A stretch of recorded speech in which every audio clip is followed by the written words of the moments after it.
Welcome to Cinema Chop Shop. Watch, chop, retrofit. Chelsea, I think we could use some good news. Oh yeah, I got a new used car today. A new used car, and by what means did you get said car? Carvana. We're plugging Carvana right now. Send us some money. And the experience overall? Was fucking amazing. Start to finish. Super easy, straightforward, no bullshit. Yeah. And nobody called me honey. Yeah. So I was happy about that. Very good, but this is not a modern convenience podcast. Welcome to Season 9, Episode 18 of Cinema Chop Shop. This is a movie podcast that concedes that remakes are going to happen, so why shouldn't movie buffs, Like us, decide who is recast in those iconic roles? My name is... On a clear day, you can see Travis, a.k.a. Chaplain Travman, a.k.a. Larry, my brother Travis, and my other brother Travis. Very nice. And I am joined, as always, here in the shop by my co-host and co-producer, Marishon, a.k.a. Decisions, a.k.a. Legally Shoned 2, Red, White, and Shoned. nice. Also in our third seat, Chop Shop Regulator, Chell is for Heroes, a.k.a. Hot Chellians, a.k.a.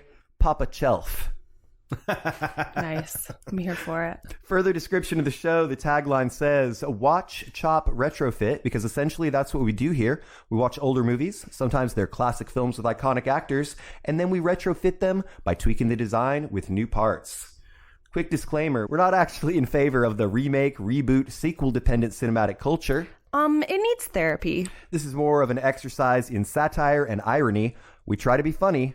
And sometimes we succeed for 92 years. And that brings us into our first segment. This is going to be movie news.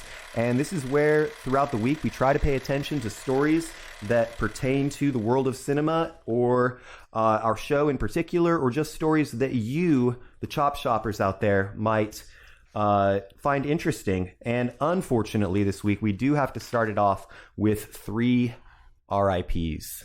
And I'm going to start with the heavy. R.I.P. to Ed Asner. Emmy-winning star of Lou Grant and Up dies at 91. Best known as the gruff newsman he first played on the Mary Tyler Moore Show.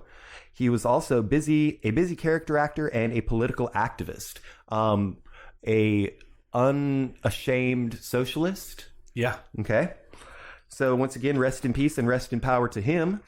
Well, can I make a correction? Yeah. Because it's been getting a lot of traction on Twitter, and his daughter tweeted on his behalf. She said that he is a socialist, but more in terms of human rights. And she said humanist is a better term. So... Oh, that's well put. Yeah. All right, I like that.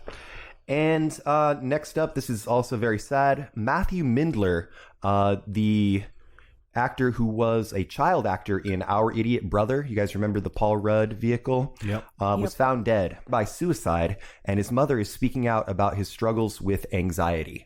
Apparently, he was tortured by anxiety, especially leading up to that event. Yeah, and he was like horrible. missing on campus or off campus. They found him near the campus. Yeah. So unfortunate. It is. Rest in peace and rest in power. Finally, I'm going to really try to pronounce this right. Rest in peace and rest in power to Mikis Theodorakis. It's a Greek name. I like that one. I'm doing my best. I think that's pretty good. He was a composer and a Marxist rebel. Interesting parallels there with some of our RIPs. Also, I heard that Matthew Midler was a straight-up communist. Oh my God. The composer has died at the age of 96. Known for his film music, he also waged a war of words and music against the military junta that banned his work and imprisoned him during its rule of Greece. Wow. And that comes to us from the New York Times. So he did Zorba the Greek. He did Serpico. And multiple other standouts, none that are on the tip of my tongue, but are all 3 of those figures, rest in peace, rest in power. Moving it on, Francis Ford Coppola willing to spend $100 million of his own money to get his dream project Megalopolis made. Have you heard of this? I did not hear about this until this past week. And Okay. Hey, man, if you're going to self-fund it, more power to you. I mean, he's got the money. Oh, yeah. And he would probably get a pretty good return on it as long as he was willing to be flexible about hybrid release. So news broke in April of 2019 that Francis Ford Coppola was finally gearing up to direct his decades-in-the-making passion project, Megalopolis. The science fiction epic was written in the early 1980s, but always took a backseat to Coppola's other projects. So we'll see how that develops. Next up, Russell Crowe's new direction project, Poker Face. Poker Face is shut down by on-set coronavirus case. Production of the thriller Poker Face, directed by and starring Russell Crowe, has been shut down in Australia by a confirmed coronavirus case among the film's crew. I heard that the director gave it to the star. I heard that Russell Crowe got drunk and tried to fist fight coronavirus. He threw a phone at coronavirus. Yeah. Next, Mission Impossible 7 shutdowns trigger COVID-19 insurance lawsuit. Paramount sued its insurer on Monday for refusing to cover the vast majority of its losses due to pandemic-related shutdowns on Mission Impossible 7. It's new uncharted territory, but the job of an insurance company is to try to figure out every way not to pay you. Oh yeah, that's been my experience. So we'll follow that and see what happens in this thrilling story about Mission Impossible 7 and finances. Yes. Next, David Oyelowo is to produce The Rocketeer. David Oyelowo is to produce The Rocketeer reboot for Disney. Am I not saying it right? I'm just impressed by that name. That's his name. It's pronounced Oyelowo. I always remind myself that it sounds like Oh Yellow Wolf without the F. By the way, fuck this remake. Yeah, fuck that. Why would you remake something that's nearly perfect? Borat breakout star Maria Bakalova has been cast in a rom-com called The Honeymoon. The Oscar-nominated actress will star in the feature from director Dean Craig, which Endeavor Content and CAA will be selling worldwide. I'm really interested in seeing this because I enjoyed her in that Borat film. And she went from being literally unknown to being an Academy Award nominee. Right, and so this will be the telltale. Was it lightning in a bottle, right, or is she going to have a prolonged career? I think it's pretty cool. And that is going to wrap us up for movie news for this week. Do you guys hear a phone ringing? That must mean it's time for the Department of Corrections Department with Chief Corrections Officer Dana.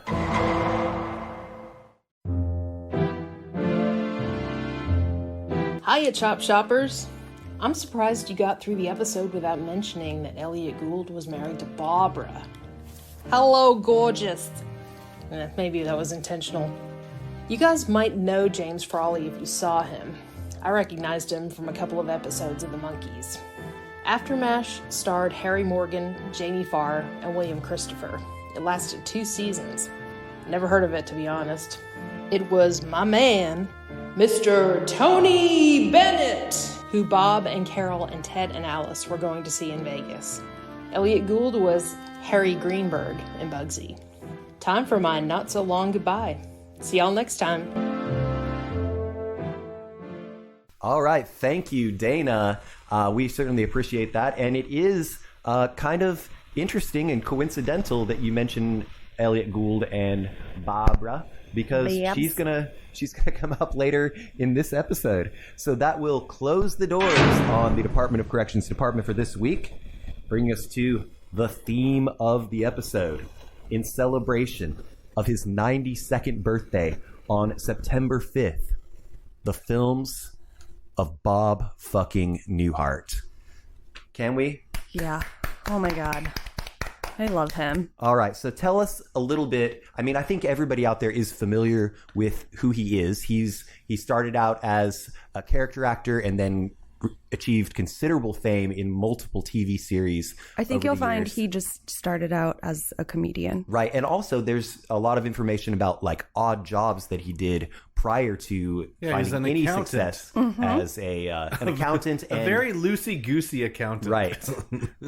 So Chelsea. Yeah. So I found Bob in a really weird way. So my mom used to work as Are you blindfolded? as a nurse, And she would work strange hours. And on the weekends, like Friday night to whatever, I would wait up for her and I would watch Nick at Night. Okay. And the Bob Newhart show would come on. And Now, I fell in love. We should clarify that there was a much earlier television program, a variety show called The Bob Newhart Show, but we're talking about the sitcom in which he plays Dr. Robert Hartley.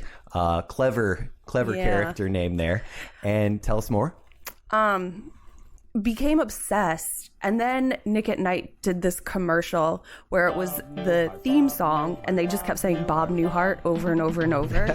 There's like multiple tapes of me singing this, and I just had this like strange obsession with him from the time I was like 6 or 7. And it's ongoing. I love him. We should, since this is an audio medium, we should tell the listeners that you've got props and gear. Yeah, so I have the Papa Elf Funko Pop. And I have an autographed photo from Bob that my mom got me for Christmas, and I screamed and cried when I opened it. And my t-shirt. Your sweet t-shirt. So we'll take some pictures of those and throw them up on the podcast Instagram to go along with this. And we also pre-gamed a little bit by listening to a vinyl record of his. It's the sequel to his debut stand-up album, right? The Button-Down Mind of Bob Newhart, and then The Button-Down Mind Returns. Strikes Back. Yeah, very funny stuff. I enjoyed it thoroughly, and thank you for letting me borrow that. Oh, absolutely. It also proved to me that my record player, it's still a piece of shit, but it's not quite as much of a piece of shit as I thought. I think I was just playing warped records. So all of that being said, I'm excited about this episode. I really enjoyed some of the research that we had to do this week. Yeah, I mean, Bob's body of work is mostly television. Right. So finding his films was a little bit of a challenge. Right. It is a limited catalog. A lot of supporting work. And so, yeah, there's going to be a lot of kind of like a hodgepodge of different types of films that we're going to be talking about today, which is kind of neat. It is.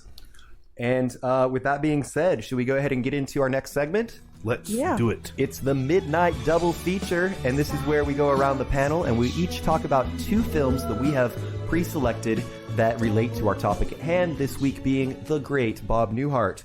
So, Chelsea, what did you decide to go with for your double feature? So my first film is from 1980, and I hadn't seen this until, I don't know, probably a month or 2 ago. It's been longer than that, but yeah, we watched it for the show. God. This SNL episode. So it's called First Family. It stars Bob Newhart. Okay. Gilda Radner, Madeline Kahn. Oh my God, the cast is amazing. Who was the guy that wrote it? You're asking me? I don't know. Oh, Buck Henry. Sorry. Okay. Oh, we'll be talking about Buck Henry a little bit later. So he wrote it. It's hilarious. Okay. Bob is the president, which I'm here for. I gotta watch it. I vote for him every day. In your heart. Yes. New heart. Madeline Kahn is just drunk the whole time. As was probably the case. Yeah. And Gilda Radner, who played their daughter, was just trying to hump everybody.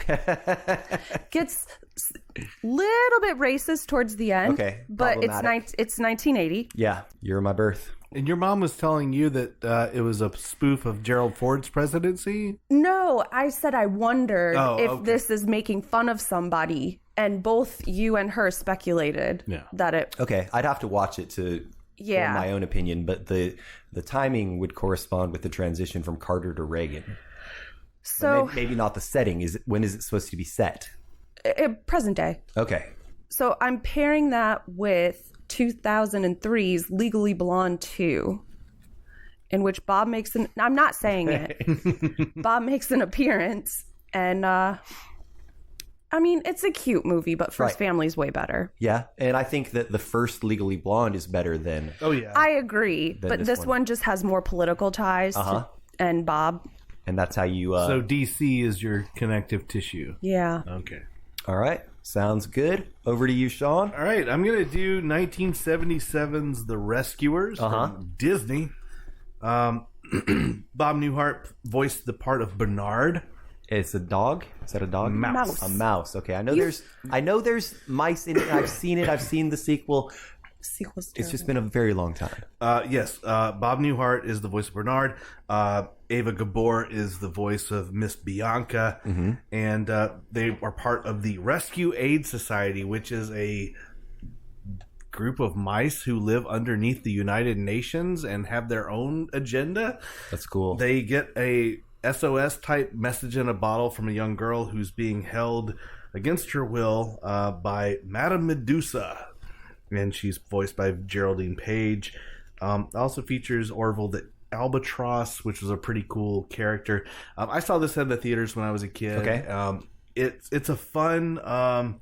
You didn't mention that it's animated. It is animated. Listeners might not follow. Sorry. Did I not that say these that? mice are rescuing people from under the UN? That it's an animated movie. Yes, it's animated. And interestingly enough, I watched it this past week, and it's a very sketchy style of animation. Like if you pause the screen, you can see a lot of the draftsman's type line work, which is really unusual for Disney. They go for a more polished look. We should also mention that this spawned a TV series as well, Chippendale Rescue Rangers. No, that was Chippendale. Oh. They were chipmunks. Chipmunks, mice, come on. It's a great theme song. Mammalia rodentia. Anywho's, it was child-friendly suspense. It was child-friendly peril, which was kind of cool. You know, there's a certain sophistication on that. And also, as I mentioned to you earlier in this week, the reason it works so well to me is that you have the seductive voice of Ava Gabor against the stammering, uptight, Bob Newhart. So you have this really neat foil between the two. So that was cool. I'm pairing that with 1990s Rescuers Down Under, which is a piece of shit cash grab from Disney. There is a suspicious lack of Bob and Ava in this movie. Like maybe they took cut lines from the first one. Maybe, because I swear it's probably like about 10 minutes worth of dialogue, if that. And much of the film is comprised of silliness among non-integral characters, just being ridiculous. There's a weird lack of Australian accents among almost all the characters except for the kangaroo mouse. It's a piece of shit. But all right. I felt the need to pair it because it is the sequel. It's another Bob. And they haven't made a Chippendale Rescue Rangers movie yet. Jesus. All right, yet. They haven't yet, okay? Okay. All right, so my double feature is going to be two movies that involve kind of financial fraud and shenanigans. The first one is called Hot Millions from 1968. It was directed by Eric Till, and it's got a 67% on Rotten Tomatoes. This British caper follows Marcus Pendleton, played by Peter Ustinov, a con man just out of prison. After assuming the identity of a computer whiz, Pendleton lands a corporate job and starts smuggling money into fake companies he has set up throughout Europe. Meanwhile, Pendleton has fallen for the secretary, Patty, played by Maggie Smith. Maggie Smith was hot in this. Yes. It was surprising to me. I didn't know she used to be hot, but she was. When he finds out Patty is pregnant, he escapes with her to Rio. Unfortunately, Pendleton's scheme has been uncovered, and his boss is hot on his trail. Now, this is one of those where, unfortunately, Bob Newhart has a fairly minor role. He doesn't show up considerably, but he's still, when he's on camera, he steals scenes. So I'm going to pair that with Little Miss Marker from 1980, and it was directed by Walter Bernstein of the Bernstein Bears, and and this one I enjoyed quite a bit more than Hot Millions, even though the other one is a perfectly decent movie. In the 1930s, cantankerous bookie Sorrowful Jones, played by Walter Matthau, reluctantly takes a young child, Sarah Stimson, who's adorable, Sarah Stimson, as collateral for a wager, but finds that he's stuck with the adorable waif when her penniless father drowns himself. When Jones' mafia boss, nemesis Blackie, played by Tony Curtis, forces him to be a partner in an illegal casino hidden in the home of indebted heiress Amanda, played by Julie Andrews, he struggles to outmaneuver the dangerous kingpin, all the while making a bumbling attempt at fatherhood. Really, really cute story. We've seen the dynamic before, the story arc before. it's almost an odd couple, if you will. But I liked the repartee between Mathau and Sound of Music, Julie Andrews. Yeah. But I also did not buy her attraction to him. Oh. So where does Bob fit into the picture? Oh, see, he is the... where does Bob fit in? Oh, he's the assistant to Walter Matthau. He's like his right-hand man, and he's got some really, really dry delivery on a lot of his lines, as is his style. He has more of a part in this than he does in Hot Millions. All right, so that's going to wrap us up on that Midnight Double Feature, bringing us to our feature segment, which is the recast. And this is where we take a pre-selected film and we talk about it a little bit and how much we loved every part of it. And then we hypothetically recast a few of the main roles with contemporary actors. And the first one, it was not great. It was not good. It somehow has a 100% on Rotten Tomatoes. That's a fucking lie.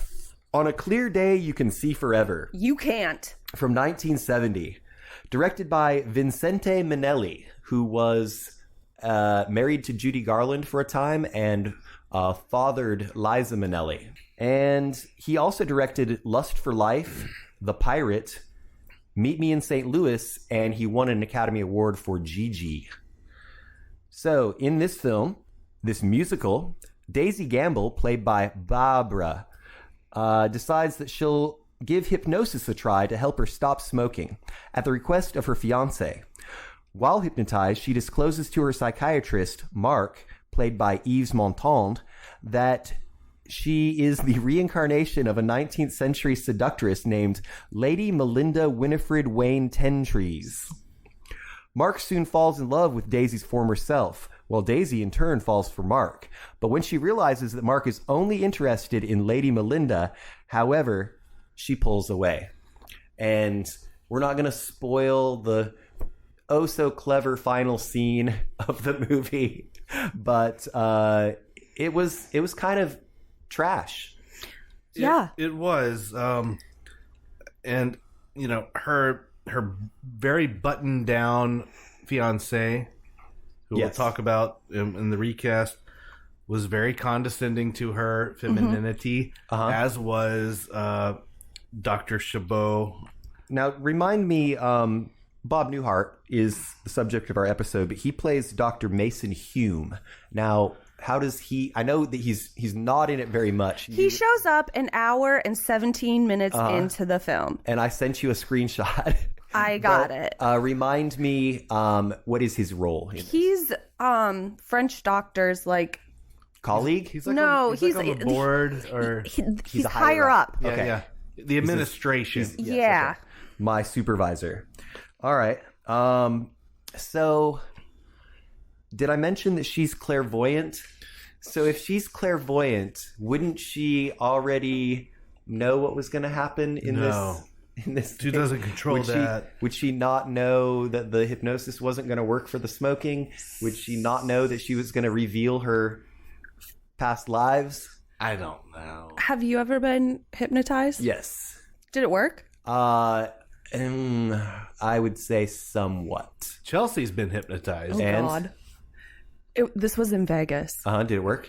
Yep. Nice. Embarrassingly so, apparently. Okay, well, I didn't go full under, but it definitely did put me in a more relaxed and, let's just say relaxed. A relaxed mood.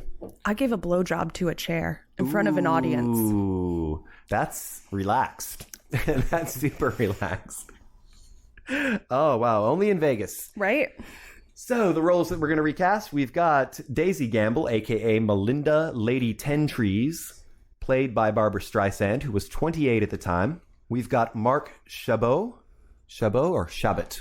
I would say Chabot. Chabot, because he's French. I thought it should be that, but didn't they keep calling him Chabot? I don't know. I forgot this Yves movie Montand, who was 49 at the time. Warren Pratt, played by Larry Blyden, and that is her buttoned-down husband who wants her to go do the hypnosis to quit smoking, right?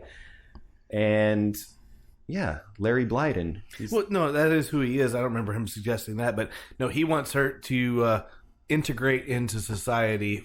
Oh, He okay. has the way he mentality of women should be seen, not heard. Yeah, Okay, yep, so very he's a much dick. so. Yep. And then Bobby Bob's Newhart's as Dr. Mason Hume, who we mentioned before is a higher up of the psychiatrist played by Mark Chabot.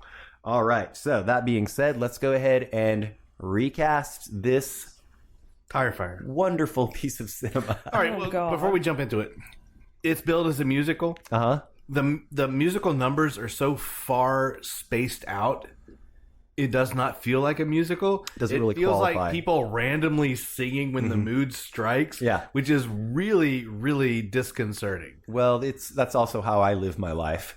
But I will say that this is the crux of this dilemma and experiment that we do, is that in order to have a fresh look at a movie, we have to have not seen it before. And then, and then sometimes, like you said, they are tire fires. Oh, and this absolutely. happens to be one. So, first up, we've got the role of Daisy Gamble. Who do you have for this, Chelsea? So all of Barbara's songs sounded the same. They were slow and boring and stupid. And so I'm going to need a rewrite. I'm going to need to bring some hype and some rock and roll so my actress can sing. She was in How the Grinch Stole Christmas, Spy Kids 2, Underdog. I went with Taylor Momsen. Taylor Momsen, pretty reckless. Yep. That's a pretty reckless choice there. Well, I don't care. This movie was shit, so. No, that's the name of her band. The Pretty Reckless, right? Yeah. That's what I thought. Okay, Good call. All right, over to you, Sean. Who is your Melinda? All right, I'm going to lean on Chelsea's crutch of casting actors and actresses I don't like for this. Did you use John Hamm? No, no John Hamm. As Barbara Streisand's character. No, I went with a 30-year-old actress who claims that she can sing, although I've never heard her sing myself. She was in We're the Millers, The Art of Getting By, Nerve, Aquamarine, as well as all the American Horror Story shit. I went with Emma Roberts. Emma Roberts. Okay, I haven't heard her sing either, but I also went with an actress who can sing, and I have heard her sing in movies like Across the Universe.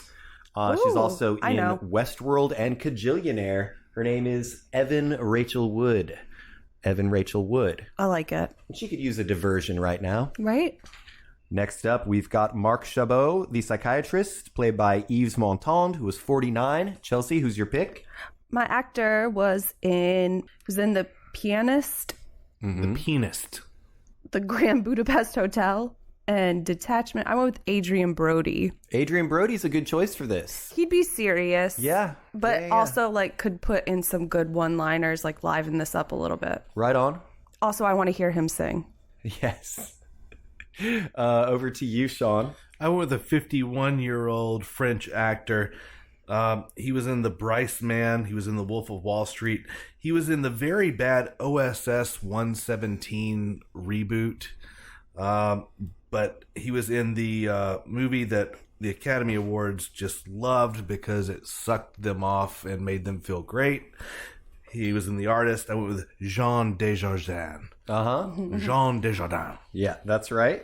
That means John of the Garden. The Artist. So I did not go with a Frenchman. I went with somebody who can play a Frenchman.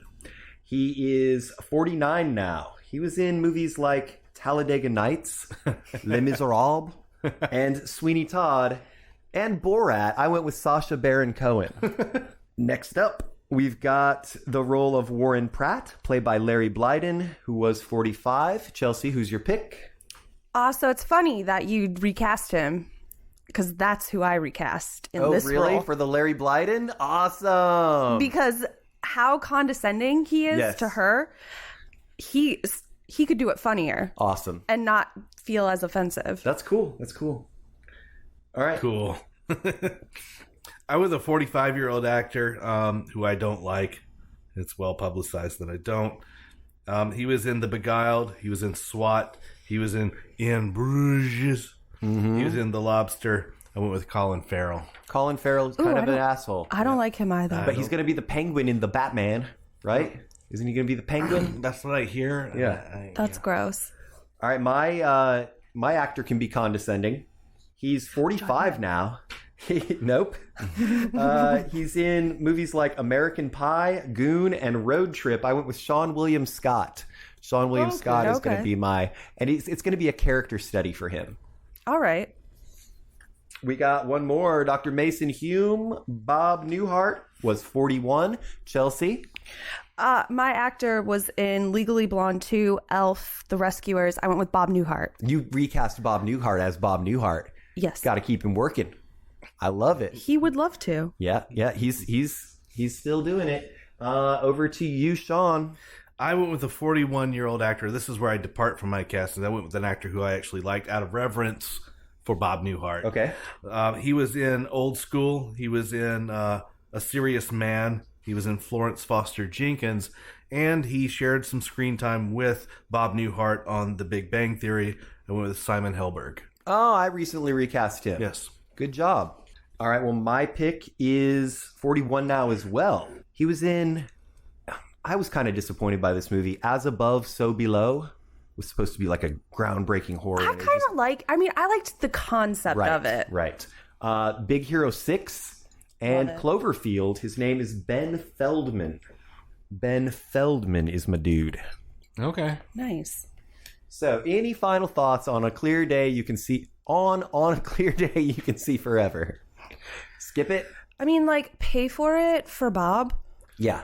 But... It was 2 hours and 7 minutes long. Correct. Just fast forward to 1 hour and 17 minutes, and then you'll be fine. And now you have you just have that movie still like a NFT forever and ever. I'm gonna make it the background on my computer. It might not be high enough resolution. I don't care. All right, so that's gonna bring us into intermission. But not before we say, let's all go to the lobby. Let's all go to the lobby. Let's all go to the lobby and get ourselves some pancakes with Vermont maple syrup. And some brain candy. I love Bob. And for those of you just tuning in, you're listening to the Chop Shop Morning Zoo on WCCS 85.5 FM, The Shop, with Travisito, The Brew Boss. And me, Chelsea, the Regulator, where we'll be breaking down the recast of your precious childhood movies. all morning long. And if you can't listen on your toilet or in your car, just search for Cinema Chop Shop on Podbean.com. And it came to pass that the Lord Pod saith unto the Chop Shoppers to go forth, to rate, to review, and to subscribe to Cinema Chop Shop on all of your social media and your podcaster apps. Now it's about time for the holy sacrament of a beer check-in. You too can follow the path to Cinema Chop Shop on Untapped. That's UNTAPPD. Everyone, hallelujah! Praise Jesus! Amen.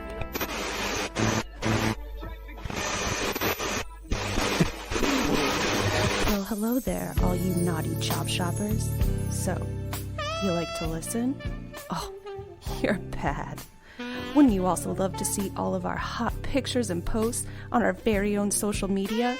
Just search for Cinema Chop Shop on Facebook, Twitter, and Instagram, if you think you can handle it. This weekend on CCS Wrestling. Woo! If you miss this event, you suck! Woo! It'll be the ultimate recasting extravaganza you have ever seen between the challenger, Trontastic Ron! I'm gonna rip his face off! Woo! and the defending champ, Little Thanos, you ain't got nothing, brother. I can't stop saying woo! It's an actual medical condition. So if you've got a problem with that, we'll see you in Gmail, where you can send us comments, corrections, concerns, and complaints. That's cinemachopshop@gmail.com.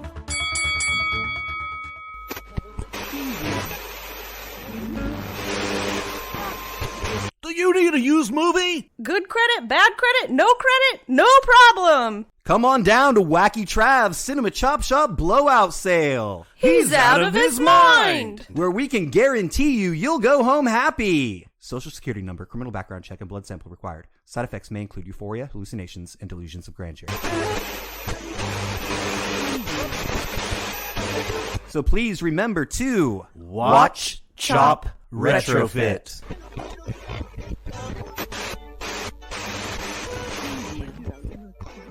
All right, welcome back, Chop Shoppers. Thank you for bearing with us during all of that. And when we come back from intermission, what do we like to do, Sean? Beer check-ins. And we have a couple. We tried one during the first half that came from a local brewery right up out of Hartsville, South Carolina. Wild Heart Brewing. Wild Bob Newhart's Brewing. Well, they are new, so Yes. it's kind of a new heart.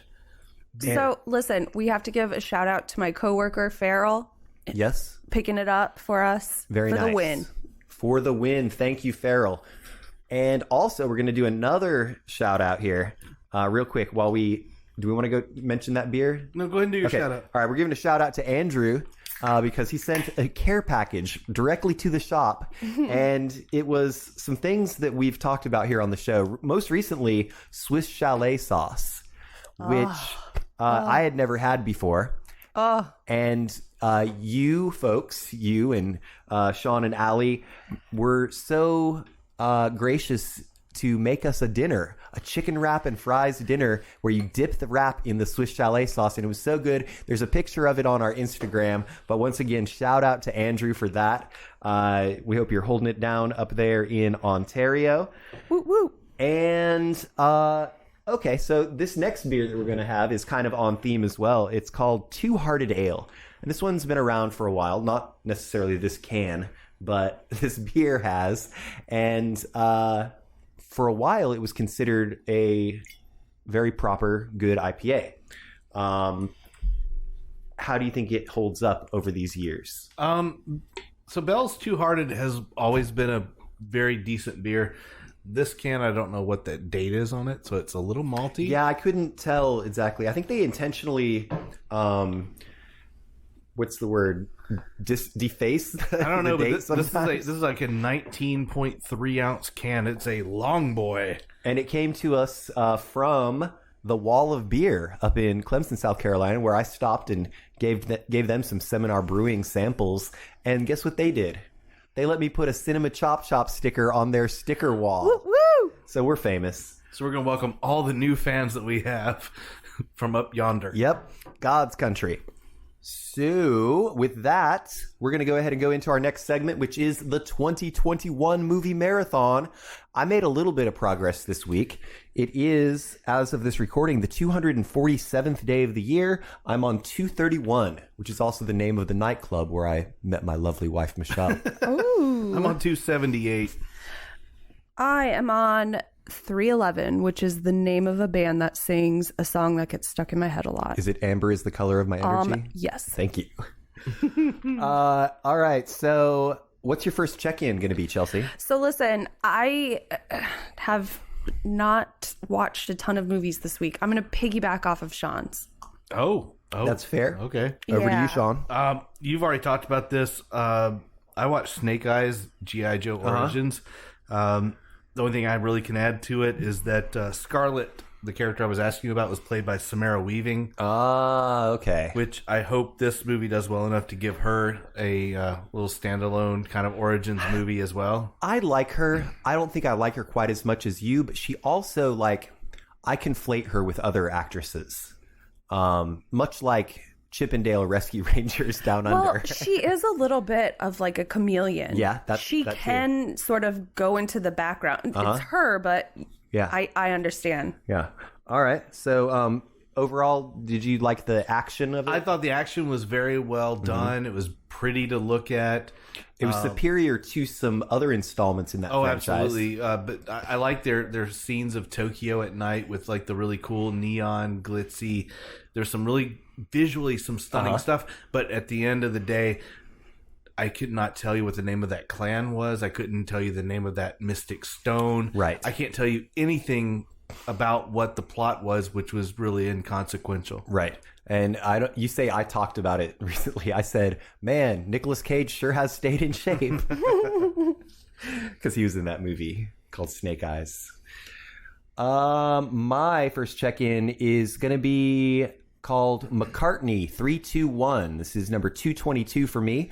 It's from 2021, and this is about Paul McCartney, and it's a sit-down interview style / jam session with him and Rick Rubin, legendary music producer Rick Rubin. The description from their website: Paul McCartney sits down for an in-depth one-on-one with music producer Rick Rubin to discuss his groundbreaking work with the Beatles, the emblematic 1970s arena rock of Wings, and his 50-plus years as a solo artist. And I liked it. What's not to like, you know? Rick Rubin needs a haircut, though. Like, real bad. All right, so I watched Catch-22. Okay. For the first time ever. And all-star cast, great script. I think Buck Henry is a legendary comic writer, and he's also in the film. And I thought it was pretty good. I have not read Catch-22, the novel. Chelsea has. I have, and I also watched this movie recently for the first time. Heller? Something Heller? Yeah, I can't think of Heller. it. Yeah. Joseph Heller. I've read the book but not seen the movie. So my knee-jerk reaction was like, the book is so much better and this is done better, and there are parts where the book does do it better, but I had been thinking about it and I was like, shit, that's a pretty good adaptation, because I can't get this movie out of my head. Are there other adaptations of it? I don't Catch-22. There's a TV series that was done, and I think that George Clooney had something to do with it. I don't know if he was in it or producer, but my biggest thought it was the sequel to Ocean's 11. My biggest takeaway from the movie, though, when he's dealing with the airman who dies that kind of haunts him, there's that scene where he keeps flashing back to it, and there's a gore effect. Okay. That for the time, to me, is better than any gore effect in horror movies before and many years after. It's so fast, and it hits you, and boy, it just lasers right into the back of your eyes. And for that, I give it super high marks. I liked it. I thought it was pretty good. This is definitely one that I need to watch for sure. So, I think it's on Prime. Okay. I liked that effect as well, but those scenes were the most problematic for me, because early on in the film it's not very clear, and it's clear in the book, and you're like, what the fuck is the timeline of this? Right. It's kind of skewed a little bit. That's my biggest problem with it. It's almost like a situation where you can't win for losing. But honestly, like, I'm still sitting here thinking about it almost over a week later. Damned if you do, damned if you don't. I have another one. I got to watch this movie with my parents. It's called Respect, and it is the Aretha Franklin biopic starring Kate Hudson, who was stellar in this. I felt like it started off a little bit slow, and there was some definite murkiness to some details. But then when they hit the second act and moved it on in, they really found their stride. Marlon Wayans was really good, as was Forrest Whitaker as her reverend father. Have you guys had a chance to see this one yet? Not yet. Okay, it's pretty damn good. Worth a watch, eh? Yeah, and it was one that me and my parents both liked. Except my dad's completely deaf. He had it on full blast volume. And he was like, have you seen this movie before? Why do you keep talking? You got one more? No. All right, so I have one more, but it's a very short review. Okay. This is number 227 for me. It's called Monkey Business, starring the Marx Brothers. Oh, and okay. I give it 4 out of 5 marks. Because 4 of them are in it and one of them's not. There was one who quit the business, and when he was drafted for World War II, and then just became a successful businessman. I think it was Gummo Marx. And then, but later he came back when Zappo quit. Real convoluted history of Marxism. So With that, we're going to go ahead and go to The Recast Continued. Part 2. The sequel. Redux. And this is a superior film. I enjoyed it thoroughly. I had seen chunks of it before, but this was the first time sitting down, watching it in its entirety.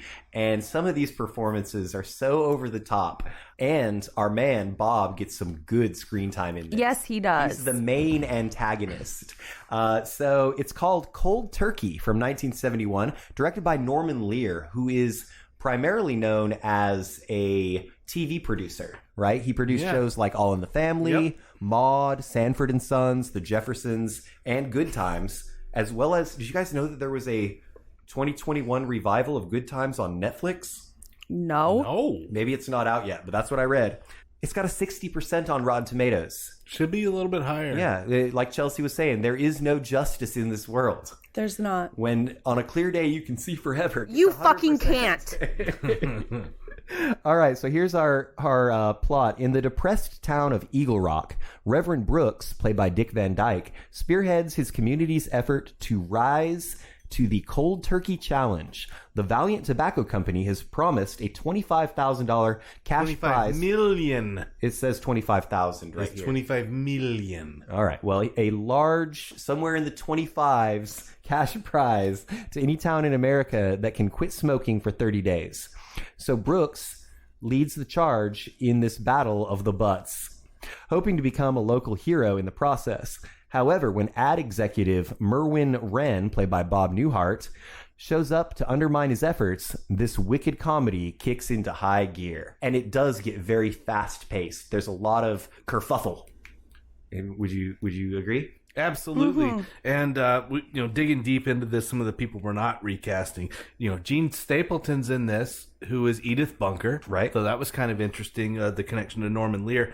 The Bob and Ray comedy team. Yes, they play all the news anchors. They play all the news anchors, which you and I were talking about this week. They're spoofs of Walter Cronkite. Walter Cronkite, all of the guys that were of the times. There's just some really, really good character acting going on that kind of adds to the whole tapestry of this movie. And so one thing that we should mention, a pretty big plot detail, is that Reverend Brooks is maybe on the radio or the television overhears an interview with a psychologist.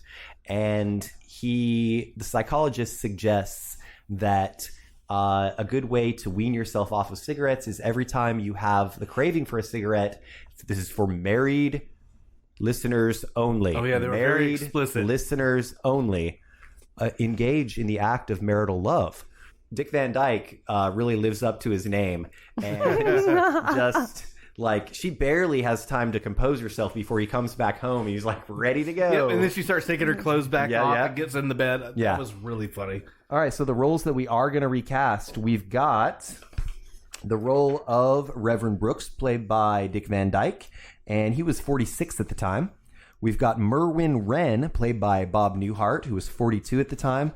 Very conniving, very underhanded. I think he had fun with this role. I think so, too. Yeah, I think he really enjoyed it. The opening, not the opening scene, but one of the first scenes we see him in, he's got the ear of the decrepit old tobacco president, and he's feeding him, literally and figuratively, ideas and food. And that's how he's able to pull off this pitch. So then we've got Pippa Scott playing Natalie Brooks, who's the wife of Reverend Clayton Brooks. And then finally, Mr. Edgar Stopworth, played by the great Tom Poston, the late great Tom Poston, who also collaborated with Bob Newhart on quite a few of his TV shows. Newhart, and also the show Bob and Ted and Leo. I think he was on those as well. Chelsea, who is your Reverend Clayton Brooks?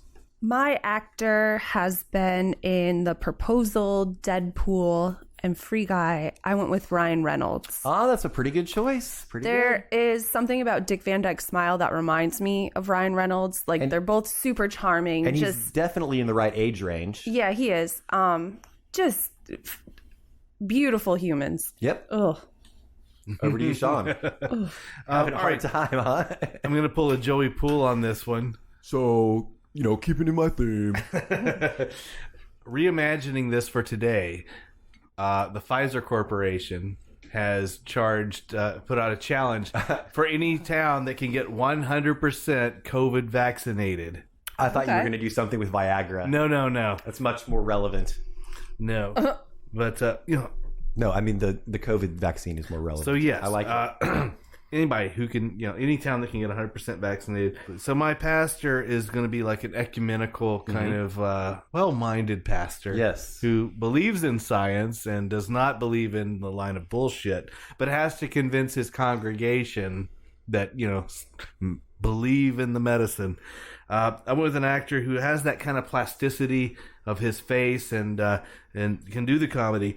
He's from the Angry Birds movie. He was in Colossal. He was in We're the Millers. He was in Ted Lasso. It's Jason Sudeikis. Oh, Jason Sudeikis is a good pick. I love him. Yeah, he does definitely have a similar vibe to Dick Van Dyke. Right? All right, well, my actor is 45 now. He was in Colossal, Booksmart, and Ted Lasso. His name is Jason Sudeikis. Are you fucking kidding me? Boom, boom. Awesome. That's cute. I have proof. Love it. All right, we got next, we got Merwin Wren, played by Bob Newhart, who was 42 at the time. And Chelsea, your pick? So I aged this up a little bit. Okay. My actor was in Legally Blonde 2, Elf, and The Rescuers. I went with Bob Newhart. Nice. I'm never tribute. recasting him. Yeah, I I'm see never recasting him. Yeah, it's like, what if you wanted to make an homage to Alfred Hitchcock, don't remake one of his movies. Right? Sean, your pick? I went with a 41-year-old actor who is in stuff such as the Frozen movies. Mm-hmm. On Frozen Ground.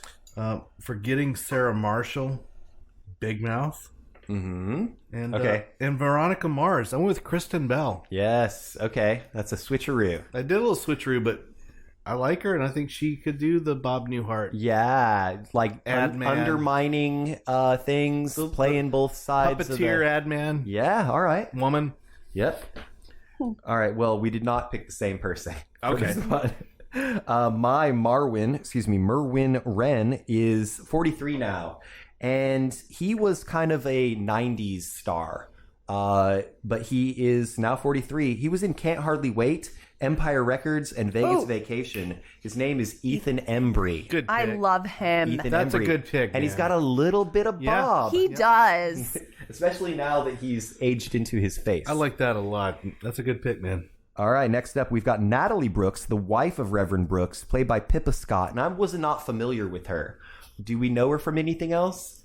I didn't know who she was. Not really. I mean, she's a very pretty lady, a little bit of a five-head. Little redhead. There's nothing wrong with that. Fuck you. Okay, nothing wrong with the redhead, but the five-head, you can do something about that. Hey, I resent No, that's awful. All right, so who's your Natalie, Chelsea? So my actress, she needs a comeback. She was pretty big in the late 90s, like early 2000s. She was in The Girl Next Door, House of Wax, something else that I can't find. Well, she's on The Ranch, but like, let's be honest, that's a shit show.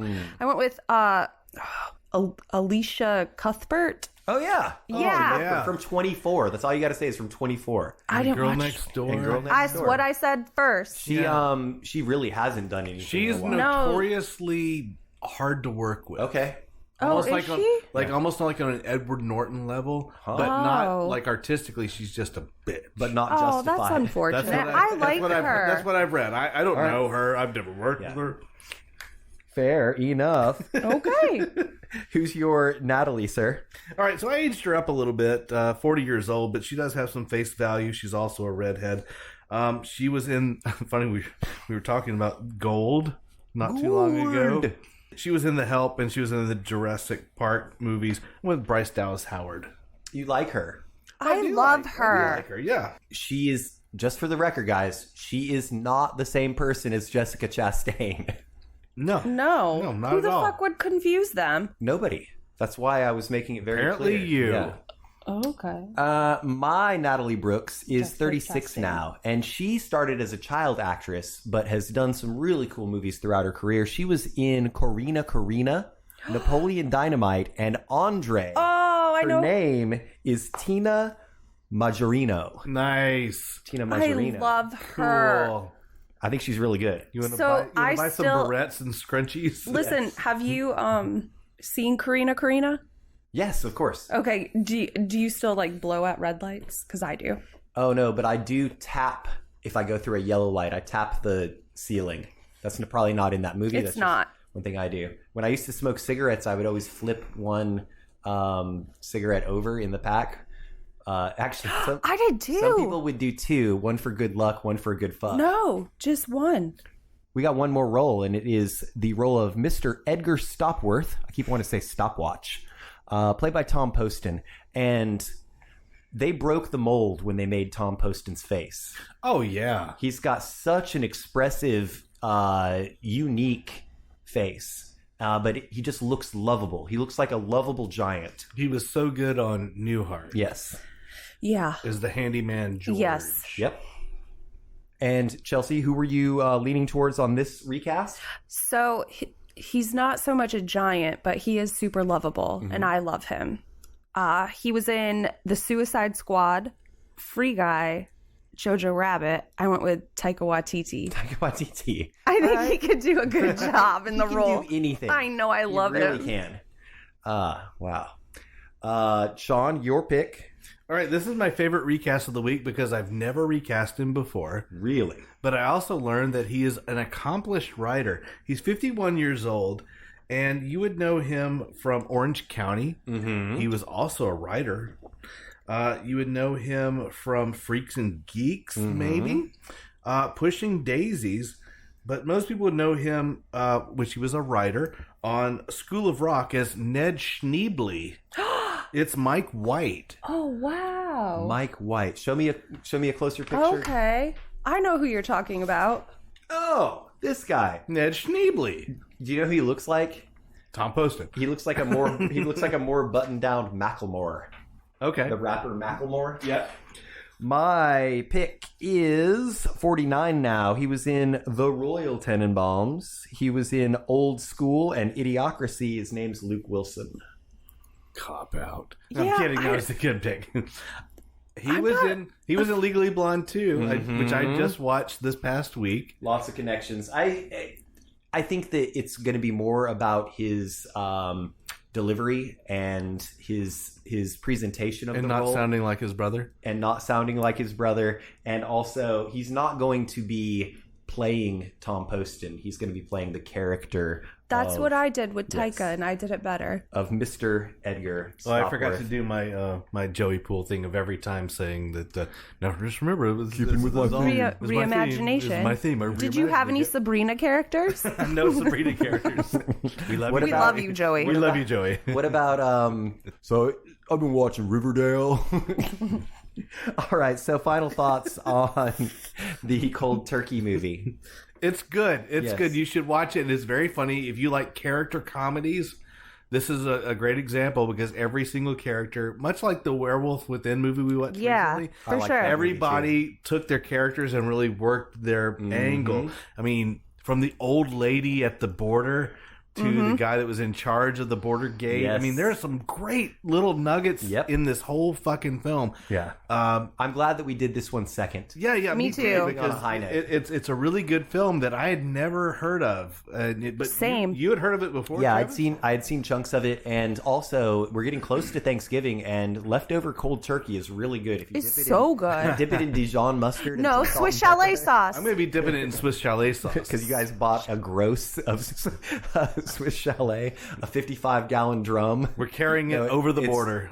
They don't use gallons in Canada. It would be a 124-liter drum. That I'm good at math. Liter of cola. So, we have a bonus segment. Oh, God. Cool. It's going to be a battle of the Bobs. Bob Newhart. A battle royale between Dr. Robert Hartley versus Dick Loudon versus Bob McKay. All right, listen, fuckers. If not all of you choose Dr. Robert Hartley, I will fucking cut you. I'm picking Dick Loudon. Fuck from you, Newhart you're because dead. That's the one I'm familiar with. Well, here You you are go. fucking dead. Wait a minute. Calm. By picking Dick Loudon, you are picking Dr. Robert Hartley. No, they're not. Because it was revealed on the final episode that it was all a dream.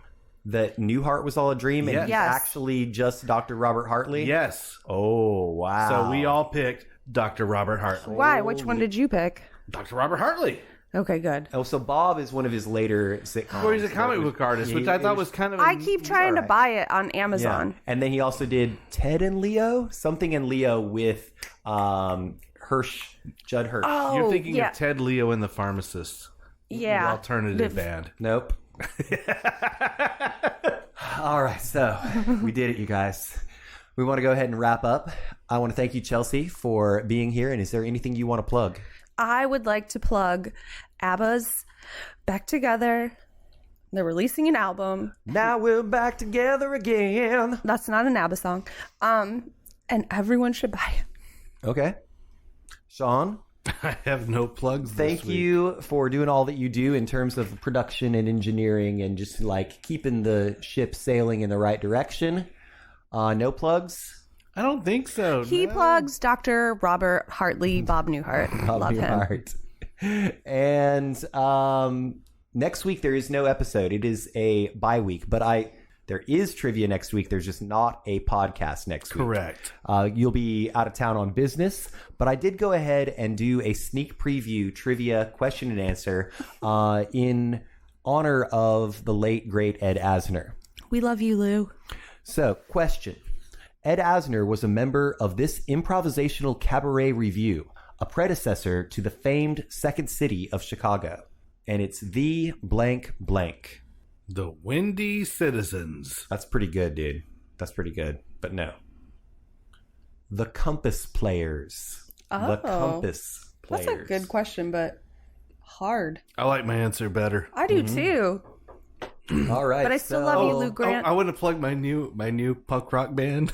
Don't do it, dude. Don't do it. You sent me, what did you say? The Haves and the Have-Nazis. And I replied, slow work day? But it's also just a riff on my joke about when you visit Germany, it's not what you're seeing, it's what you're not seeing. That's good. We want to go ahead and plug the podcast itself. Please rate, review, and subscribe to us on all of your podcatcher apps. We are also hosted online on podbean.com. We're Cinema Chop Shop on there. We are at Cinema Chop Shop on Twitter and Instagram, and also facebook.com/Cinema Chop Shop. If you feel like emailing us for whatever reason, like weird sales pitches, email us at just your problems. cinemachopshop@gmail.com. Also, the beers that we checked in today, we'll check those in on Untapped, should I remember. And also, the audio of this episode will be on our YouTube channel. That's Cinema Chop Shop Podcast on YouTube. Is that about all the plugs? Yeah. All right, we want to thank you, the listeners. Don't forget to get that vax, otherwise social distance and wear a mask. And please remember to watch, shop, retrofit. I almost said rate, review, and subscribe.